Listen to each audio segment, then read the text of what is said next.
暑いのは嫌なので冷却力に全振りしたいと思いましたが、野巻。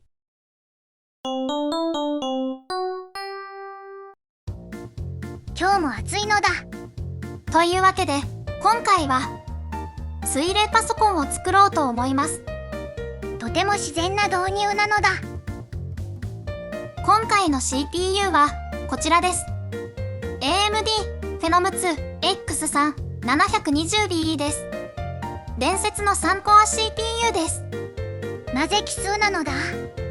4コアでうまく動作しない不良品を3コアとして販売しましたが、当たりを引くと4コアでも動きます。CPU ガチャなのだ。動いても不安定だったりしますけどね。たまに大当たりがあったみたいです。ふむふむ。マザーボードはこちらです。GB の MA790GP UD4H です。ソケット AM2 プラスで AM3 の一部の CPU にも対応しています。どんな CPU が動くのだ。基本的にフェノムとフェノム2時代ですね。AMD の暗黒時代の前の世代です。なるほど。取り出したものがこちらです。CPU とメモリはつけっぱなしですね。CPU はさっきの 720BE です。3コアなのだ。この時代は CPU にピンがソケットに穴が開いてます。折ると使えなくなるのだ。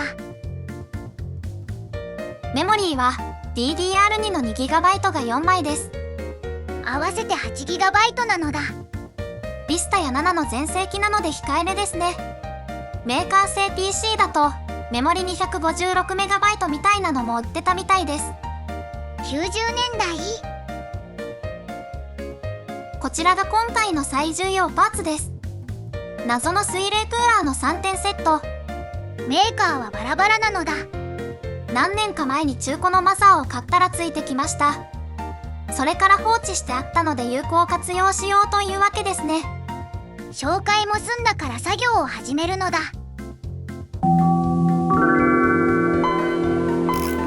まずは純正クーラーを止めるやつが邪魔なので外します。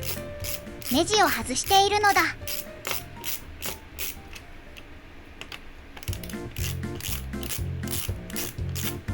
以下省略です。オレンジ色のが外れたのだ。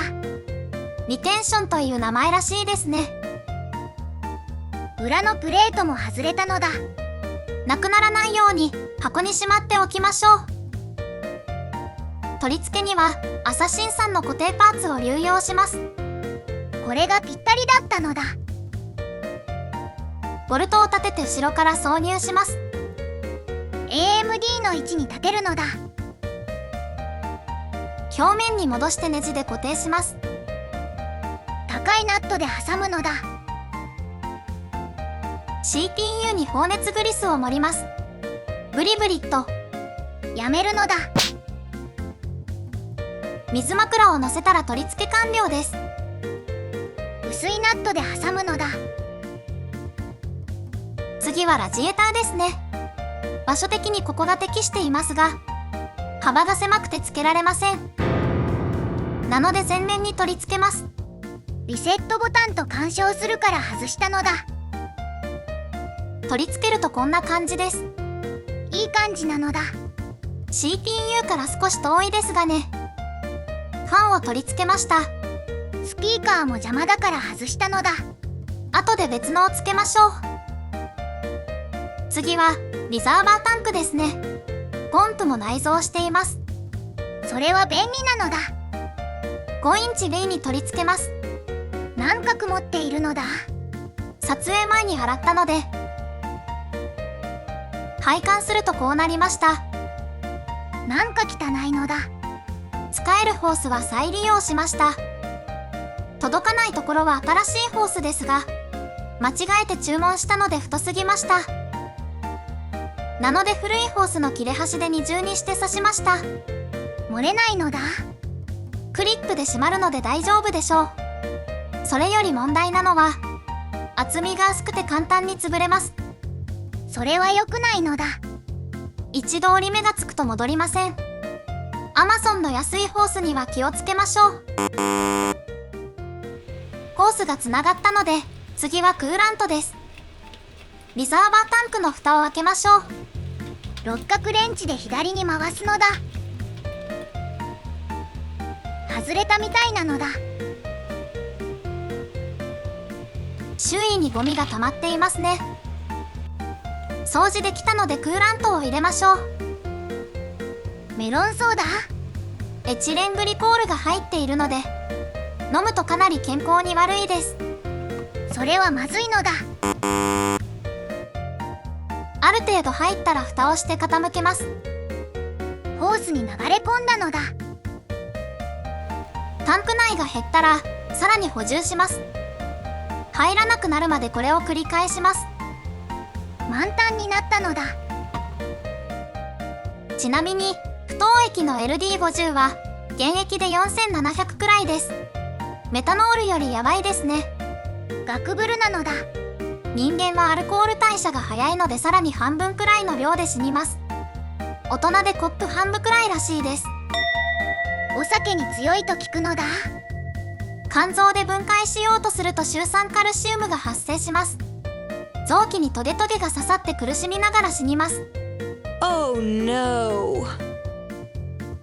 まあ飲まなければ済む話です。後で水に流すのも禁止です。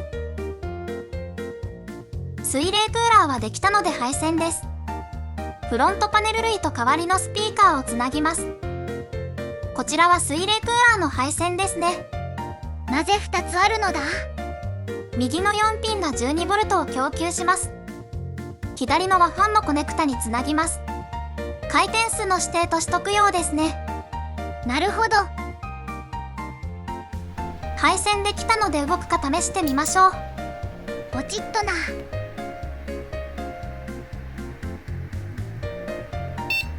起動しましたね。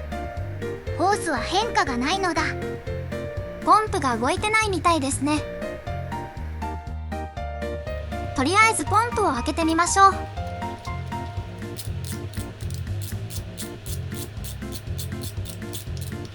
カット。ネジが外れたのだ。中の人が苦戦しております。持ち上がったのだ。ポンプが開きましたね。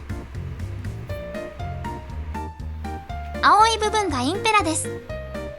手で回してみましょう。回るみたいなのだ。焼き付いてはないみたいですね。この状態で電源を入れてみましょう。ポチッとな。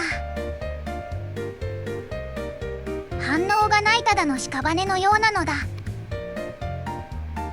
壊れているみたいですね。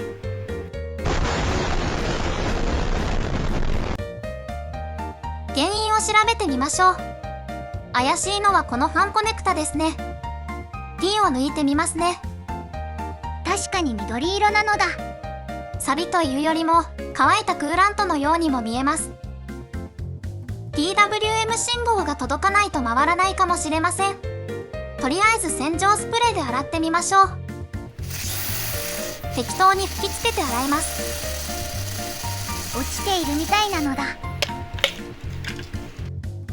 綺麗になりましたね。やっぱりクーラントだったみたいです。これで治ったのだ。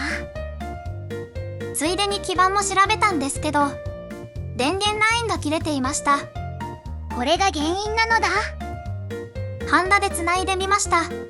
腐食が原因ならこれで動くでしょう。違う場合は単純に動かないか別のとこが焼けます。とりあえず試してみるのだ。まだまだこれからに決まってるでしょ。ですよね。やっぱりあなたはあいつの特別なのよ。本当になぜなんでしょうね。ダメです。動きません。大事なのは今の私にとってあなたには付き合う価値があるってこと。ここまで打算しかないといっそすがすがしいですね。手で回してみるのだ。私がシャイだからあんな言い方しかできない。特に反応はないみたいなのだ。可愛いけども、でもそうじゃないじゃん。電源を切りますね。あいつに迷惑をかけられているんでしょ。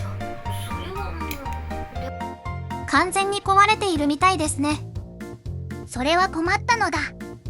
煙が出たり新たに燃えたところはないので、多分電源ラインと同時に焼き切れたのでしょうね。裏面を見てみるのだ。コイルのハンダを外さないと見えません。疲れたのでまた今度にしましょう。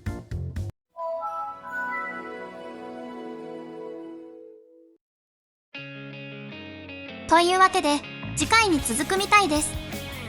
短いですがたまにはいいでしょう。解決策を思いついたら投稿するのだ。